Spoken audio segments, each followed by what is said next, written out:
বলুন। আমি স্বপ্নের করিডোরে অনুষ্ঠান জয়ন্ত দত্তের এই বইমেলাতে যে অনুষ্ঠানটা করেছে তাকে ধন্যবাদ জানাই। আমি উষা সাহা। এখানে কিছু মানববন্ধনের ব্যাপারে যে রথের কতটা অবদান সেটাই বলছি।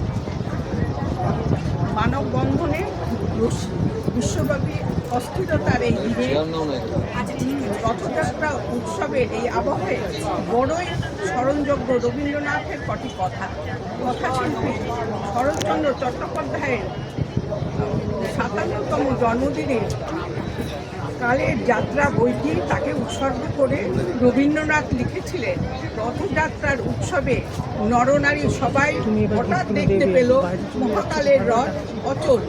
মানব সমাজের সবচেয়ে বড় দুর্গতি কালের এই হীনতা।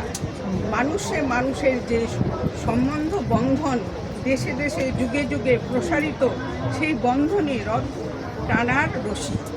এই বন্ধনে অনেক গ্রন্থে পড়ে গিয়ে মানব সম্বন্ধ অসত্য ও অসমান হয়ে গেছে, তাই চলছে না রথ।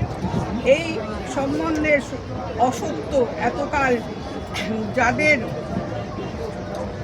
বিশেষভাবে পীড়িত করেছে, অপমানিত করেছে, মনুষ্যত্বের শ্রেষ্ঠ অধিকার থেকে বঞ্চিত করেছে, আজ মহাকাল তাদেরই আহ্বান করেছে তার রথের বাহন রূপে। তাদের অসম্মান বুঝলে তবেই সম্বন্ধের অসাম্য দূর হয়ে রথ সম্মুখে চলবে। সাময়িকভাবে বিশ্বের রাজনীতি প্রত্যক্ষ করে রূপকের আবরণে রবীন্দ্রনাথ রথের রশি নাটিকাটি রচনা করেছিলেন। ইতিহাসের আলোয় তিনি প্রত্যক্ষ করেছিলেন নানা স্তরের মানুষের দ্বারাই চালিত হয়ে এসেছে মানব সভ্যতার রথ। সেই রথে চলেছে কাল, আর তাই একে চলমান রাখতে না পারলে বিপন্ন হয়ে পড়বে আমাদের অস্তিত্ব। চলমান রাখতে সবচেয়ে জরুরি যে রশিটি, সেই তো আসলে মানববন্ধন। সত্য দ্রষ্টা রবীন্দ্রনাথের কাল থেকে এখনকার কালেও দেখছি আমরা মানুষে আরও বেঁধে বেঁধে থাকার প্রয়োজন কতখানি।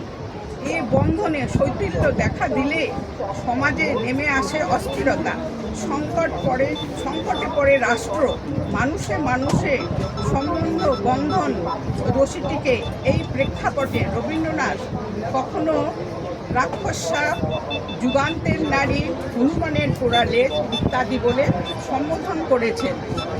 সভ্যতার রূপ রথের চালিকা শক্তির জোর কমে গেলে যে টলায়মান অবস্থার সৃষ্টি হয়, এই সত্য তারই রূপক।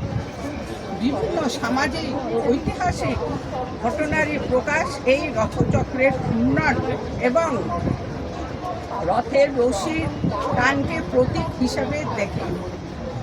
সকলে সমান সুযোগ, সমান অধিকার থাকবে এমন একটি নতুন সমাজ গঠনের ধারণাই প্রাধান্য পেয়েছে রবীন্দ্রনাথের রথের রশিতে। সেখানে সমাজের একেবারে নিচু তলার মানুষও বাধ্য নয়। অহংকার আর দম্ভের মত্ততায় এই দুঃসময়ে রথযাত্রাকে যদি সেই আলোয় দেখতে পারি আমরা, তাহলে মনুষ্যত্বের অবমাননার অবসান কল্পে তা হয়ে উঠতে পারে মস্ত বড় আয়ু। আবহমান কাল ধরে যে বিশ্বাসটি আমাদের অনেকের মনে বদ্ধমূল, তা হলো রথের রশিতে প্রাণ